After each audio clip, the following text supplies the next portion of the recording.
Hey everybody, Dean DaCosta, the Search 30, and we are in another of the OSG videos. This one is about phone. We're gonna start. We have a phone number. Don't got much else but a phone number. That's still good. Scenario is pretty similar. You have cell phones, landlines, and work numbers, and then you're just gonna do your thing. You're gonna look at search engines. You're gonna look at some of these others. So we're gonna go through them. So if I put my number, we're gonna pick on my number specifically, and we're gonna pick on um, my home office number 253-520-3305. Done. Now this section over here is it doesn't exist on the version of source links you guys can use. This is just for me. But here's everything else you got there. So let's start. We got it. We started with a landline. That's a landline. So a general search engine thing is one thing we can do. So now to do a general search engine search, Google's right there. Let's open them up. And okay, sourcing links. Well, it's me. White pages, it's me.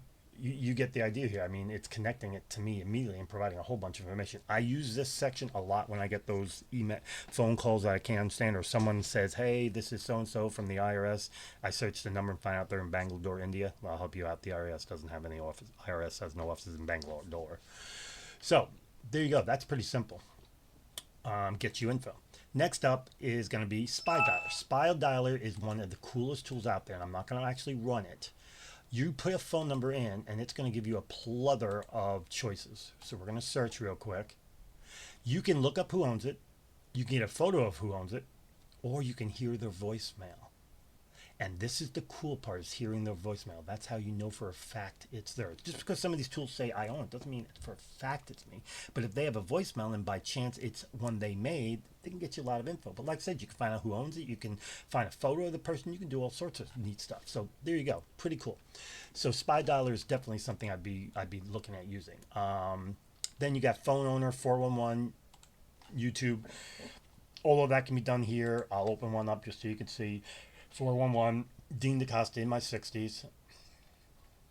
And there you go. And for these people that are related to me, Maureen is my sister-in-law, Debbie is my sister slash niece, long story, and a whole bunch of other. And it also gives you the other landline I own, and it may even give you my cell phone number. And no, it does not. That's not my cell phone. My cell phone number is different. But it does give you the other info. So you get the general idea. So that's the way it works. Now, moving over,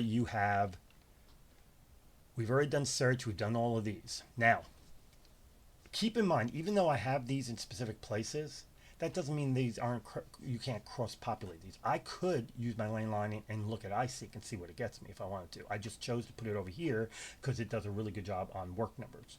The same thing with Caller Smart, Phone Owner, 800 Notes. They all do pretty good for work numbers. And so this is it. This is it when it comes to the phone stuff, because all you're really trying to do is see who owns it and what information is you can get from them.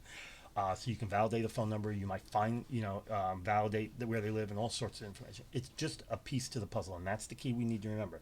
All of this is designed to be a piece to a puzzle. And so what I want to do is kind of go back to this real quick, just so we all understand a piece to the puzzle.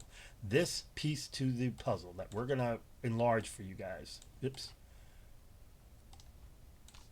See, this piece, each one of these things is a piece to a puzzle. This might be the phone number information. This might be the email information, like this.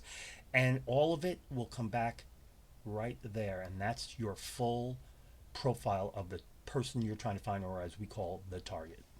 All right, I'm going to shrink that because I don't need to save it. And that's going to be the end of this one. We have 2 more videos to go, and these are the most fun because this is where you have very limited information. And if you remember my first video where I talked about only having an initial and a company, this is the process I used. So my name is Dean DaCosta, the Search Authority. May the source be with you.